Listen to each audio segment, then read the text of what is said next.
Hi, everybody. Welcome to act.tv. And it is my profound honor today to welcome American linguist, cognitive scientist, historian, political activist. He's sometimes called the father of modern linguistics, Professor Noam Chomsky. He has written 150 books on topics like war, politics, mass media, and he is sometimes known as the founder of cognitive science. Welcome, Professor Noam Chomsky.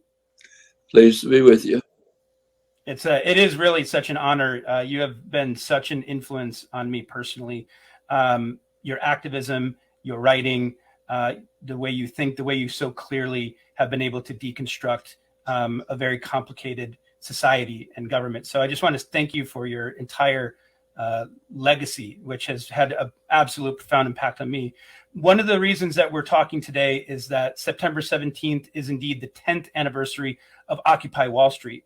So I wanted to know from your perspective, what was the importance of Occupy Wall Street then? What is its relevance today? And especially in light of, say, the new IPCC report, which is telling us that we have roughly 8 years to go carbon neutral or carbon negative.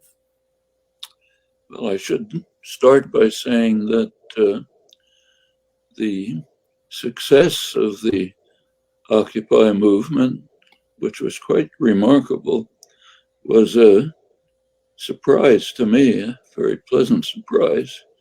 I hadn't anticipated anything like that, but it somehow captured the needs of the moment perfectly, spread like wildfire.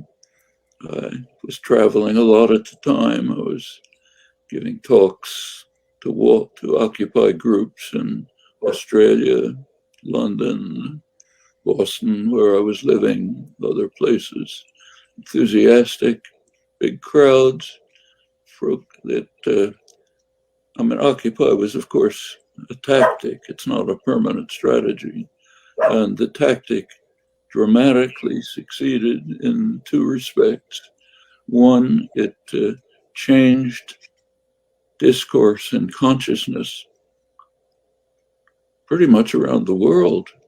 It was astonishing. There had been very little concern about inequality until then. I mean, people knew it existed, but it was not a major issue.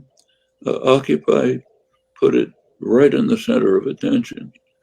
The 99%, 1% became an understandable slogan everywhere. Everyone could understand we're part of the 99%. Look what's happening to the 1% and to us. I mean, it was sort of people were aware of it before, but this moved it really to the center of consciousness and attention. That was the immediate dramatic effect. The longer term effect, I think, was multiple. For one thing, for the participants themselves, it was a tremendous experience. It created a generation of activists, people who had gained a sense that we can work together in solidarity with mutual aid to achieve goals that are essential. And apart from the individuals, as you discuss in your book, in fact, it had great consequences leading all the way to the Sanders campaign, which was unthought of at the time. As you point out, he never considered it himself to be an option. And it turned into one of maybe the greatest political success in American history. It's pretty amazing. And yet, the mainstream media had a different narrative. It was interesting. During the whole first campaign, they simply either ignored him or ridiculed him. Second campaign, pretty much as well. But he ended the first campaign as the most popular political figure in the country. And that's pretty hard to ignore. Mm-hmm. Well, they did continue to ignore it. there was no coverage of his huge town hall meetings, his positions. The media and the Democratic National Committee, the Clintonite party managers, did everything they could to try to undermine and suppress the campaign, but they couldn't manage it. He managed to break with over a century of American political history. I mean, I don't have to tell you, as you know better than I do, that in the United States electoral system, electability is basically bought. Elections are bought. You can predict electability with remarkable precision just by looking at things like campaign spending. Tom Ferguson's the person who's done the major work on that. For Congress, it's almost a straight line, kind of result you'd rarely get in the social sciences. And Sanders managed to come within a hairbreadth of winning the election with no corporate support, no support from the wealthy, no support, in fact, ridicule from the media, but it worked. And What's now so interesting, what's so interesting to me is I remember so clearly the conversation always being centered around, well, how much money have they raised, right? And for the first, and Bernie Sanders, without a super PAC and without corporate sponsors, smashed every single campaign fundraising record for a presidential campaign in a primary. He out fundraised President Obama in the general, in the primary, with small dollar individual donations. And all of a sudden, we didn't hear about that. Yeah, that's why is that? Well, that I think can be traced in substantial measure to the mobilization engagement that was significantly amplified by the Occupy campaign, the Occupy events and their long-term aftermath. Well, getting to the IPCC report, it was the most dire of the reports, the periodic reports that they've issued. It basically said that we have a few years in which we can somehow mitigate, control the ongoing, increasing threat of environmental catastrophe. If we fail on this, it's not that everybody's going to die tomorrow, but we'll reach irreversible tipping points where nothing much can be done, just waiting for the collapse of any kind of organized social life on Earth. That's as powerful as it is. No, it's worth looking at what happened the day after the IPCC report. The day after the report, Joe Biden addressed the OPEC, the main oil cartel, and pleaded with them to increase oil production so as to lower gas prices in the United States, which would improve his electoral prospects. So on Monday, we hear a warning, a highly credible warning, inescapable warning, that we're heading off a precipice. And if we don't do something about it quickly, we will fall. The next day, you hear the president of the most powerful country in the world saying, let's race to the precipice. Was there any commentary on this? If there was, afraid I missed it. It's a kind of a suicidal blindness, not total by any means. It varies. Among Republicans, it's a pathology. Recent polls I've seen about There was one recent poll by Pew Research Center, major research center, that they asked people, they gave people a list of, I think, 15 serious problems, asked them to rank them in urgency. Among Republicans, the lowest on the list, 14%, was climate change. The lowest. Highest on the list was the federal debt and illegal immigrants. I mean, this is serious pathology. Among the Democrats, it wasn't marvelous, but at least it was approaching sanity.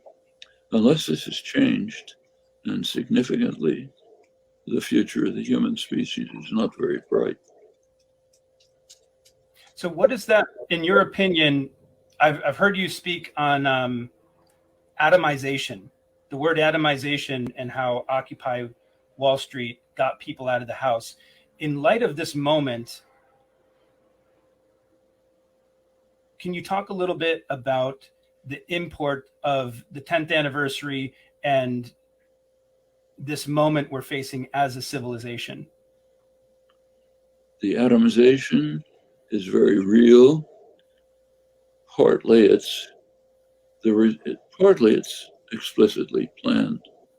You may remember when the neoliberal plague took off 40 years ago, the slogans were, "There is no society, only individuals. Government is the problem. The solution, which wasn't said, is to hand power over to private concentrations of wealth, tyrannies who will run the world for their own benefit." That's the solution. It's called neoliberalism. But crucially, there is no society. You're alone, facing the ravages of the market without help. You're looking out for yourself, don't care about anyone else. You're alone, atomized. Margaret Thatcher, who produced that phrase, was surely unaware that she was paraphrasing Karl Marx. Marx bitterly condemned the autocratic rulers of his day for wanting to turn the population into what he called a sack of potatoes, atomized individuals, isolated, unable to work together in solidarity to achieve the goals that are necessary for the common good. Well, the slogan of neoliberalism. Occupy was able to break that pattern. 10th anniversary, we should remember that achievement. Working together, we can achieve a lot. We can stop the doomsday clock from reaching midnight, where it's heading, now 100 seconds away. Gave up minutes during the Trump years. Okay, you can reverse that. Not alone, only by acting together. We've seen that here. Take Sunrise Movement. Young activists working really hard on doing something about the looming environmental catastrophe, got to the point of occupying congressional offices, Nancy Pelosi's office. Ordinarily, they just would have been kicked out by the Capitol Police. Not this time. They had popular support. They had support from young representatives who came in on the Sanders wave, especially Alexandria Ocasio-Cortez. She was able to pick up support from senior Democrat Ed Markey, who's been interested in environmental issues all his life. Two of them. This compelled the Biden campaign to put on paper a moderately reasonable climate program. Not enough, but better than anything that preceded. We don't have internal documents, but I was following the Democratic Party webpage in the period leading up to the election. Up through about August, when you looked up Democratic program on climate change, you got Biden's program. Then it disappeared, replaced by how to contribute to the Democratic Party. I think it's a fair guess that there was a struggle going on inside, and the party managers succeeded in killing it. Well, it's still there. Ocasio-Cortez and Markey have introduced a resolution, not legislation, but a resolution, which is very good. It's approximately the same as what the International Energy Agency produced, feasible, fairly comprehensive set of detailed policies to try to address the looming catastrophe. Has to be moved from resolution to legislation, then implemented, not implemented by someone who says, it's a great program, OPEC, please increase oil production. No, that has to be stopped fast.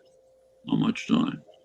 The COP26 conference is coming up in Glasgow in a couple of weeks. This is a time for intensive activism to make sure that to hold their feet to the fire, many governments participating, so they don't come out just with pleasant words or greenwashing, but with actual concrete proposals to sharply restrict production of petroleum, beginning now, fixed percentage every year, till we reach essentially zero production, limited amounts. It's okay. Has to be done and done fast. Yeah, it's interesting. To me, this is like the part in the movie where the big scary aliens come and the entire world comes together to do something and overcome it. And yet people are still debating whether or not this is existing. And when you were talking about the effects coming down the road, I couldn't help but think of the people in Texas who suffered that cold snap and were left. And I think I would love to get into talking about your book, The Precipice, Neoliberalism, the Pandemic, and the Urgent Need for Social Change. But I couldn't help but think of the people in Texas who were left to fend for themselves in the midst of that. And also thinking about the people who perished in many of the campfires, the Thomas fires, these incredible wildfires that are only continuing to escalate. But I would love to hear, vis-a-vis your book, your thoughts on that. It's a pretty astonishing phenomenon. It goes all the way to the top. Take the pandemic. Serious problem, very serious. Not on the scale of environmental destruction, but very serious. What you see right now is the rich countries pretty much monopolizing the vaccine, defending the rights of pharmaceutical corporations to control the ridiculously exorbitant patents handed to them on a plate by the Clinton and others who created the World Trade Organization rules, patent rights that are not only exorbitant, but way beyond anything in the past, not only for products, but even for processes. Actually, I should say that Europe is even worse than us on this issue. The leadership is defending the rights of big pharma to huge profits from drugs which substantially were produced on the basis of research in the public sector, not entirely, but quite substantially, not only maintaining the product for themselves, but even the process of manufacture to prevent people in elsewhere in the world where there are pharmaceutical industries, India, South Africa, others, to produce masses of vaccines. To say the unspeakable, Cuba, which has an advanced pharmaceutical industry, should be in the forefront of this. But to say these words in the United States is like talking, Tagalog to a monolingual Swahili speaker. This is religious, fanatic religious doctrine in the United States that we must crush Cuba. Okay, but assuming an element of rationality, we should be both lauding and contributing to their efforts to create a people's vaccine. Those are the things we should be doing. Instead, they're monopolizing it, protecting big pharma, and doing it in the certain knowledge that it's not only killing many people, but it's going to kill them. It's going to come right back and harm them. You leave more time for the virus to mutate, it'll come with other variants, just as Delta did. Now, Mu is coming along. We don't know what will be next. But sooner or later, there could well be one which will resist any form of vaccination we know of. We can be back to a catastrophe like the epidemic 100 years ago, knowing that they still continue to monopolize it. Now, that's the people who are supposed to be responsible, the intelligent guys, okay? Something that's really hard to come to terms with, even worse on climate change, where the disaster is overwhelming. Then you have lighthearted views about, don't worry, don't be too upset about it. We've dealt with problems in the past. Technological change has come along. Kind of reminds me of a joke about a guy who's falling off a 100-story skyscraper, and he waves to people on the 50th floor and says, don't worry, everything's worked out so far. It's very much like that. This is it really has to be overcome from the grassroots and up until those who are designated as leaders, though they're not the ones who should be. And I think that it's one of the things that we learned in Occupy and Bernie and those who came into the Bernie Sanders movement, participated in that, is that there is no one coming to save us. And that if we are going to make these changes, we have to fight. We have to come together and we have to fight. I understand, for those of us who are involved in Occupy Wall Street, our experience with coming into Bernie 2016 and 2020 was a little different than those who just got into grassroots activism at that time. But you have, in many ways, you have been the conscience, the moral witness, the memory of the left. And I just wanted to hear your thoughts in terms of the long view you've had. What advice would you have for young people and those who would stand together today, having been involved in the Vietnam War struggle, having been arrested yourself? You have been you haven't just been, in the academic intelligentsia. You have been in the trenches. You've been arrested. I wanted to hear your thoughts on that. What advice would you have? What counsel would you have giving the long view of history?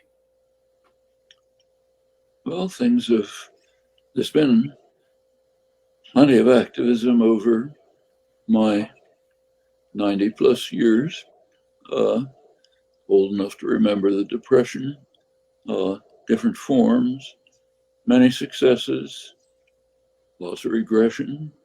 Back in the 1930s, starting from there, my own family was, for extended family, first generation immigrants, working class, mostly unemployed, very hopeful. not like today. No deaths from despair, no opioid epidemic. They were hopeful about the future. It was much worse than today objectively, but there was a rising labor movement, militant labor actions, reasonably sympathetic administration, bitter business opposition, but it was overcome. Many achievements, many which we are benefiting from still today. And there was a sense that if we get together, we work together, we can overcome this. There were the labor movement wasn't just labor actions.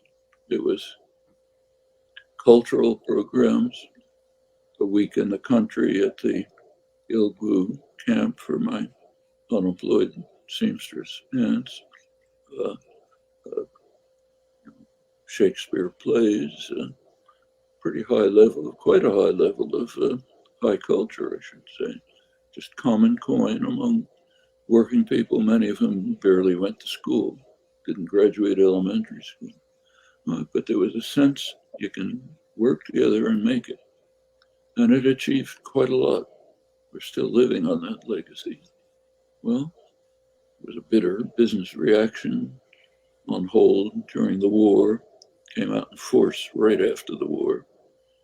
Relentless, fighting a bitter class war without cease by the late 70s, early 80s.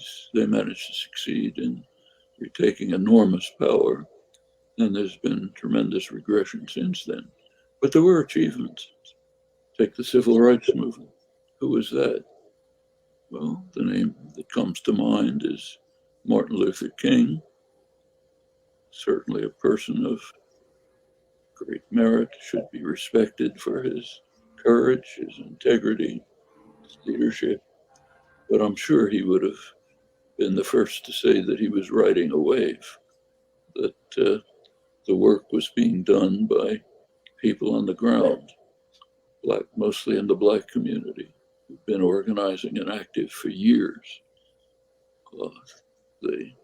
By the couple of young kids in Greensboro, North Carolina, who decided to sit in at a segregated lunch counter.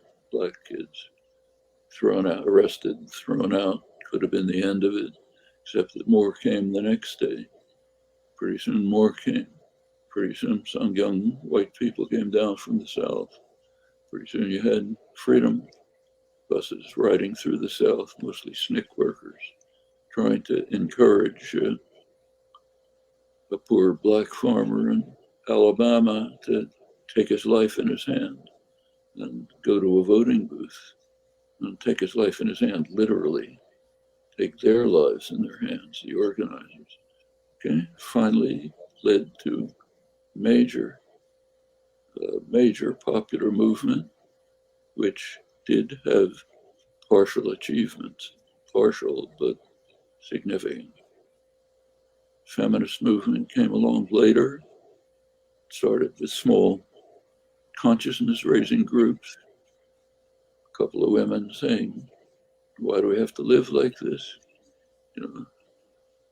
Okay, led to a major popular movement which changed the culture and the society quite significantly.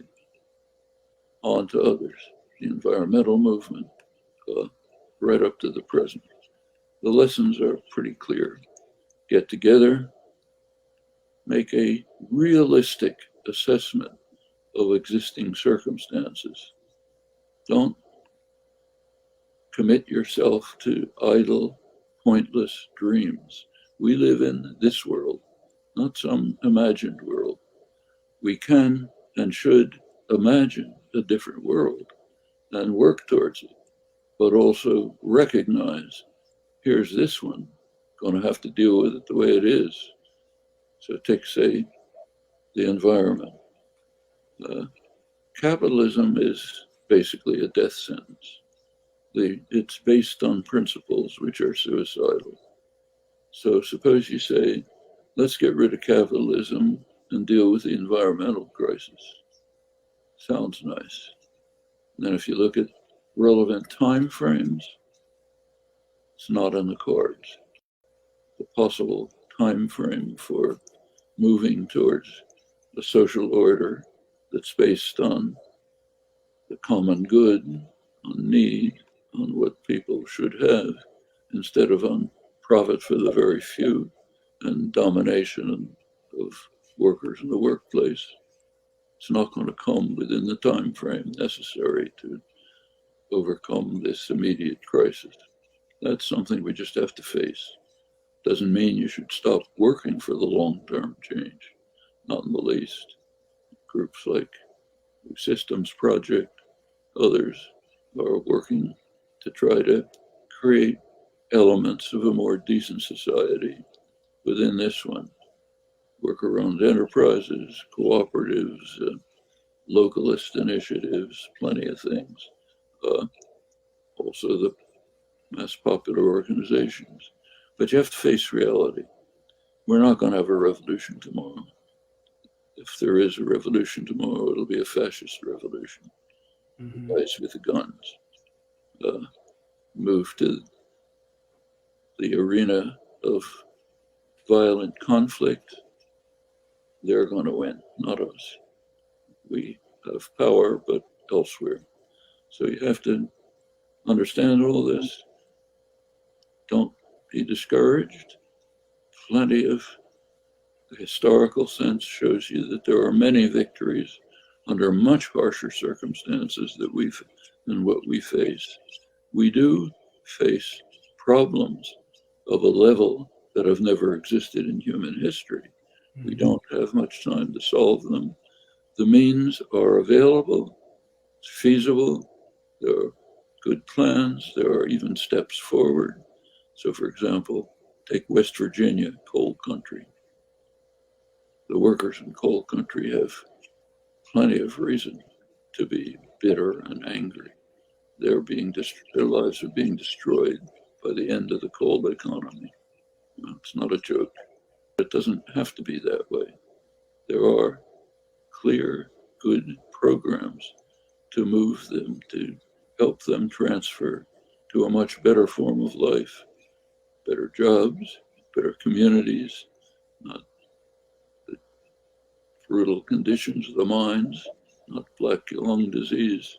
And furthermore, there are steps being taken towards it. Activists, like my colleague Bob Pollan, have been working with unions. United Mine Workers in West Virginia has now moved to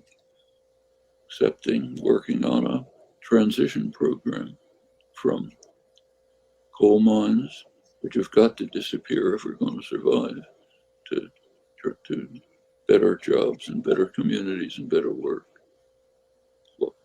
All of this is happening, can be intensified, can lead to a revived labor movement. A little more memory is helpful. The first serious environmentalists were the Union of Oil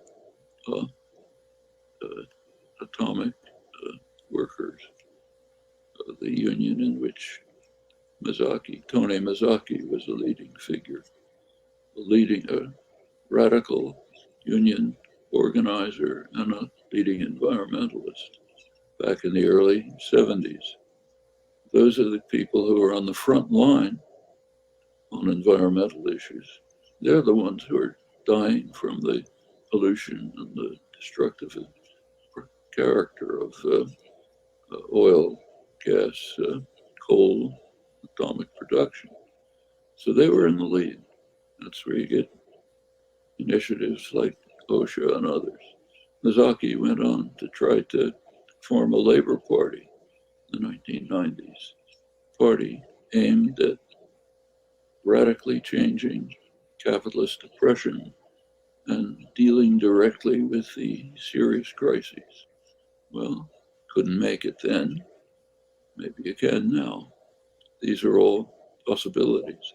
And the labor movement, a revived labor movement, should again be at the center of it. It's in you, and we'd be remiss to not mention that we're filming this today on Labor Day. which is pretty extraordinary to be speaking with you, Noam, on Labor Day. But what's interesting to me is that labor today has and of course, people take for granted the fact that you mentioned OSHA, that there is OSHA today, and there is a 40-hour work week, and there is overtime, and there is benefits, and there is a living wage, and children are not working in factories or coal mines, and people take that for granted, that those were hard won. And yet today, labor has not been behind any of the progressive victories like AOC or Tiffany Caban, or Cori Bush largely. How can you comment on how the left can change labor? How can we reinvigorate our relationship with labor? And why isn't labor today the progressive force that it was in the past? Well, unfortunately, this goes back a long way. After the Second World War, the more militant, energetic, activist elements of the labor movement were mostly expelled under McCarthyite hysteria, which the labor movement did go along with, expelled many of the militant leaders. The labor leadership then entered into a compact with business, saying, okay, we'll hand you control of the shop floor, control of the workplace, and in return, you give us fairly decent wages, health programs. We can then go on individually and enter middle class life. That's a fool's compact. You don't make a compact with your class enemy. And that was learned, but too late. During the Carter years, Jimmy Carter, who was a conservative Democrat, Doug Fraser, head of the UAW, resigned from a Carter-initiated labor management program, this is 1978, with a bitter, angry speech in which he sharply condemned the business world for breaking the compact and fighting what he said was a one-sided class war against working people, the poor, the middle classes. Nice insight, except they're always fighting a class war, relentlessly, always. If it's one-sided, it's because you're not participating. Okay. It was a little late. Then came along Ronald Reagan, bitterly anti-labor, bitterly racist. First move, also Thatcher's in England, first move to destroy the labor movement, the only organized force that could defend working people against the neoliberal onslaught that was planned, which has been one we should recognize of extraordinary robbery of the poor and the middle classes. Extraordinary. This is recognized right at the center of power. You've probably seen the Rand Corporation study. Can't be more respectable than the Rand Corporation. Did a major study a couple months ago on what they called the transfer of wealth, what we should call highway robbery. Transfer of wealth from the lower 90% of the population, the working class, middle class, to the top fraction of 1%. Well, their estimate is about $50 trillion during the neoliberal years, which is a very serious underestimate. Doesn't account all sorts of other things that Reagan opened up for robbery, tax havens, shell companies, all massive devices. Huge robbery. Meanwhile, once Reagan opened the doors to illegal breaking of strikes using scabs, business got the word, they turned to it. Now you have major companies dedicated to sophisticated techniques of strike breaking. Just saw it in the Amazon strike. Plenty of money going into it, plenty of work. Clinton helped out by designing NAFTA so that it would undermine working people in the United States. Didn't have to happen that way. Labor had a different view, which was dismissed. Just Clinton even opened the door to illegal strike breaking. Study. Kate Bronfenbrenner, labor historian, did a study under NAFTA rules, which found that, forget the exact number, maybe as much as 50% of strikes, of organizing efforts, were broken by illegal acts of business threatening to move the enterprise to Mexico if they continued organizing. Of course, they were never going to do it, but the threat suffices. Well, of course, that's illegal under labor law. It doesn't matter if there's a criminal state which doesn't enforce the laws. We've seen that right up till today. So major assault on labor. They allowed business to fight a one-sided class war too long, have to reconstitute. It's happening in interesting ways, often outside the official labor movement, like the teacher strikes in West Virginia and Arizona, not the most liberal states in the country. Outside the union framework, got enormous public support. I live in Arizona. In Tucson, where I live, drove around, there were signs on lawns all over the place supporting the teachers. Not just better wages, which they need, but to reverse the attack on the public education system. Part of the neoliberal assault has been to undermine public education all the way up to the college level, defund colleges, defund public schools, make sure that you have ignorance, not nonconformity. Kind of reminds me of a fascist slogan, one of General Franco's favorite generals back in 1936 proclaimed in Spanish, death to intelligence, viva death, would be the slogan of Trump Republicans, actually neoliberalism more generally, not in quite as brutal a form. Well, that's what the teachers were fighting for, better classrooms, better facilities, end the attack on the educational system. Struggle goes on. Arizona, enormous public support for more funding for the schools. The Republican legislature votes it down. So these are battles that are going to have to be won at every level. Labor, schools. Just take the new Republican tactic, brilliant tactic, of trying to organize poll watchers and election officials. Who cares about that? These are people who show up once a year and look at a poll. Smart. They care about it because that's one of the ways they can make sure that elections become totally fraudulent. Already, Republicans for a long time have won elections with a minority of the popular vote. They want it to be graven in stone. They know they're a minority party. They're losing demographically. White supremacists are declining as part of the population.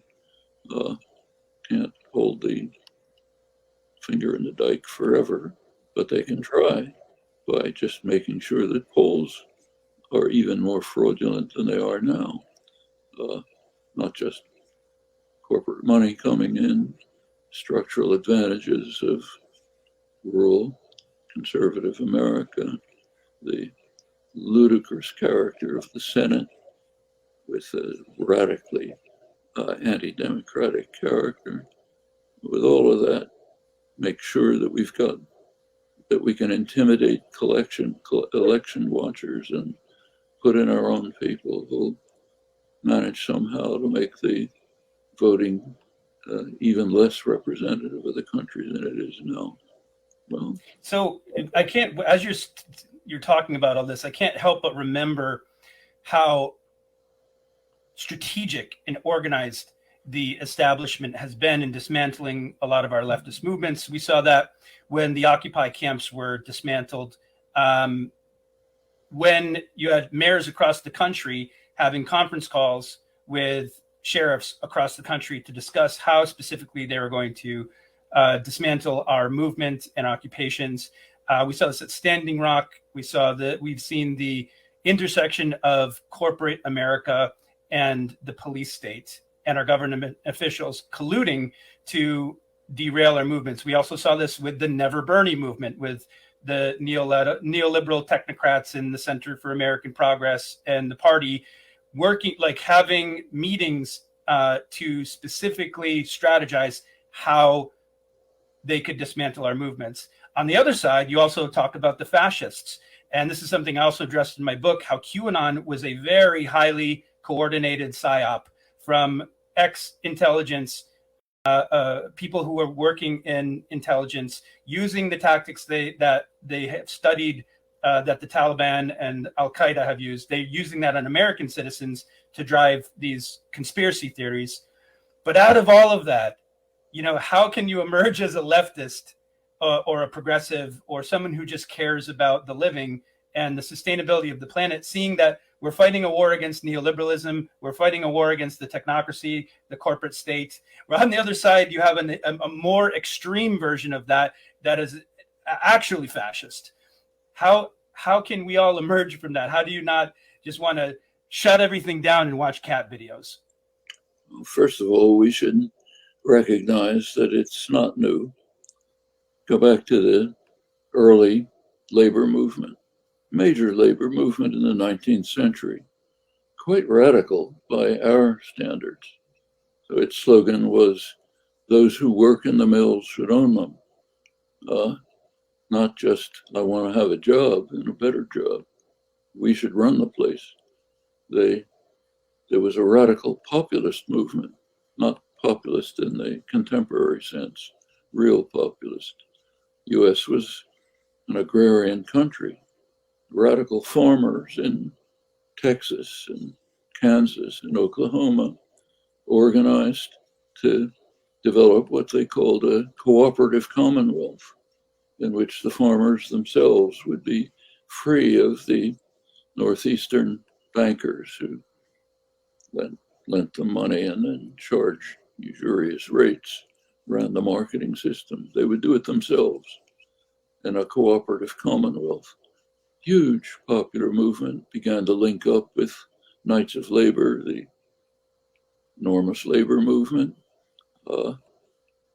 Could have made a very different country. Well, it was crushed by just the kind of force that you're describing. Violence, combination of corporate-run militias, famous Pinkertons, state power, National Guards. There were places in Western Pennsylvania, like Homestead, major steel mining area, where the workers were running the towns, crushed by force. Went on with Woodrow Wilson, liberal president, his Red Scare, worst repression in the country's history, smashed the labor movement, among others. By the 1920s, labor movement was almost dead. Revitalized, recouped in the 1930s, became a major force, led the way to the New Deal.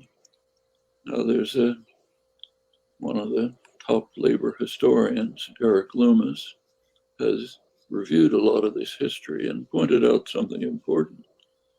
Points out that the labor struggles that succeeded, and there were many, were always with a degree of cooperation, maybe even sympathy from the official elected leadership.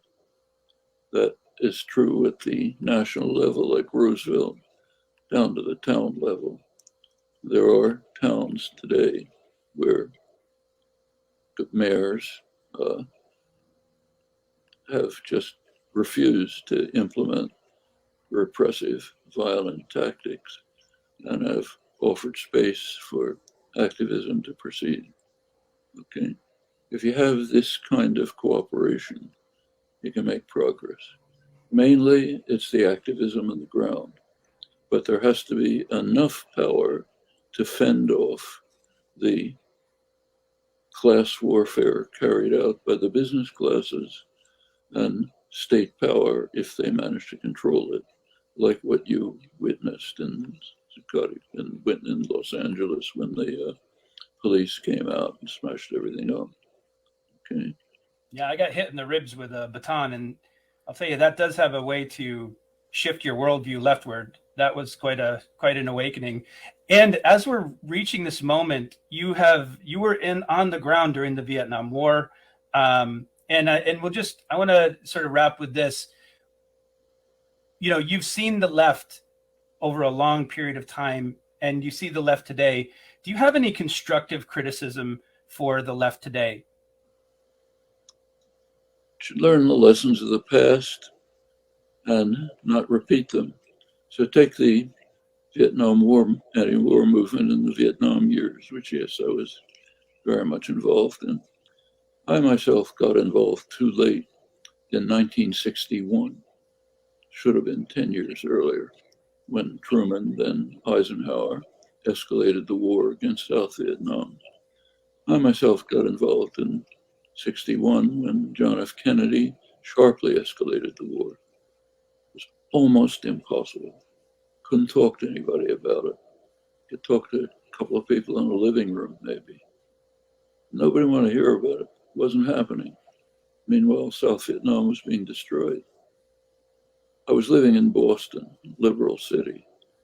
As late as 1966, we couldn't have a public demonstration without it being attacked by counter-demonstrators, broken up, many of them young people, liberal press, egging them on, praising them. By that time, South Vietnam had almost been wiped out. Of course, the war had extended to the north and to the rest of Indochina. Finally, by 1967, was a major popular movement, 1967. By 1968 and 69, was already beginning to erode. SDS, which was the major student group, was then breaking up into pretty irrational tendencies. One tendency was becoming Maoists, handing out red books at the gates of General Electric plant. So let's have a revolution. You can imagine how that worked. The other was weathermen. Let's smash windows on Wall Street and get people against the war. Yeah, the Weather Underground. Yeah. The Vietnamese were appalled by this. What they wanted is simple, nonviolent tactics. They didn't care whether people in the United States felt that they're carrying out the revolution, which they're not. They cared for their own survival, and they tried hard to implore people to carry out the kind of tactics that would bring, say, construction workers to oppose the war, not to support it, out of anger at what was happening. Well, that lesson was not learned in time. It was effective. The anti-war movement had a major effect. Very likely even stopped Nixon from using nuclear weapons. Fairly good evidence for that. So it had an effect. Could have had a much greater effect.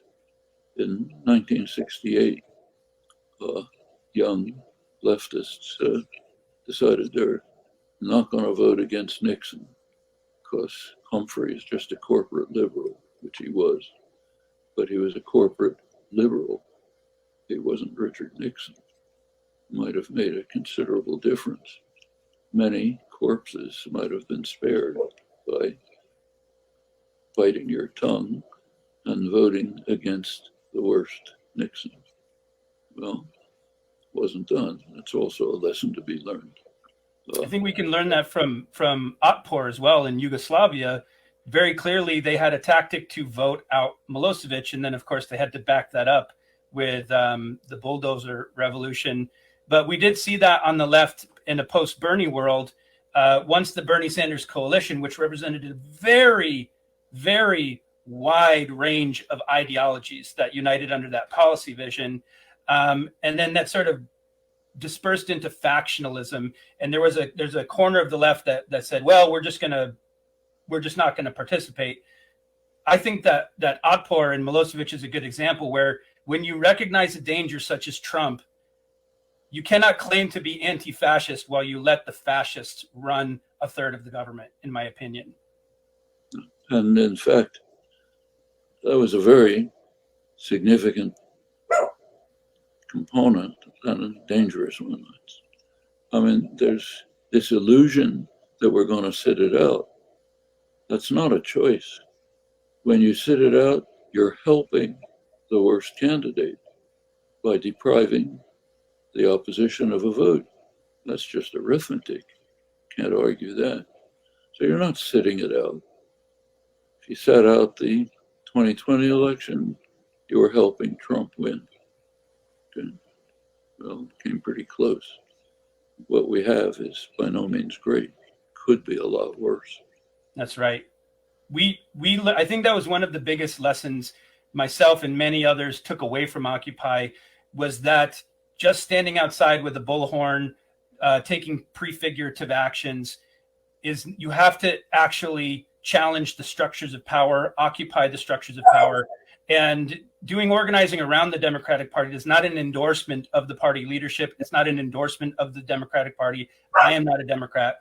But many of us, I think, came away from Occupy Wall Street with that understanding that without collective bargaining, without an inside-outside strategy, without building real power, making real systemic change is not possible. That's true. But it's down to combating the quite clever Republican strategy of even mobilizing poll watchers, taking over school boards, working at the state level where you can achieve quite a lot without much. And that makes a big difference. Yes. Doesn't mean endorsing the party and its ideals, like when AOC and Markey put in the resolution on the climate. Don't know about Markey, but for AOC at least, she's not saying, I love the Democratic Party. She's saying, here's something crucial for survival, concrete, that we can push forward within that framework. To say, I'm not going to do it because I want a revolution, is to say, let's destroy ourselves. Yes, and we have to wrap. And thank you so much for your time, Noam. It's been one of the great honors of my life to have this conversation with you. I mean that authentically. I'm just curious, out of the 150 books, creating an entire branch of science and philosophy, what in your incredible body of work, what have you been most proud of? It'll surprise you, but the things I can't take pride in participating in. We're achieving a goal that seemed utterly impossible, which I was one of a handful of people involved in for 25 years. That was preventing the virtual extermination of the population of East Timor.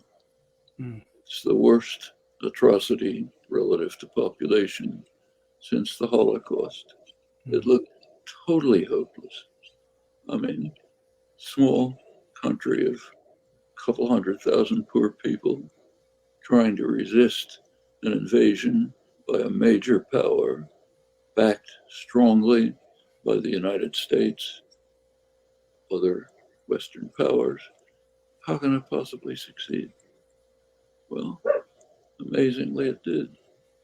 The people who were most responsible for its success aren't going to go down in history. People like Arnold Cohen, who was at the center of organizing for 25 years all over the world, a couple of others. But it did succeed. Mm. And saving that kind of achievement is very rare. Mm. Not going to go down in history. Who cares, you know? But there are victories like that all over the place. Small victories, but major for the people involved. Mm. And, well, thank you so much for your time, Noam. And I just want to remind people, September 17th and 18th is the 10th anniversary of Occupy Wall Street. If you're in Los Angeles, New York, Boston, there will be events. I would encourage you to get out from behind the computer, go and have your own event. And act.tv will be live streaming events on those days on that weekend. And moreover, I just want to encourage everybody to go out and realize that there's no one coming to save us. It's us. And it's only through our solidarity and our activism. But I just wanted to say that I am so grateful for this time. Please buy Noam Chomsky's book, The Precipice, Neoliberalism, the Pandemic, and the Urgent Need for Social Change. And I just want to thank you so much for your time, Noam. Thank you.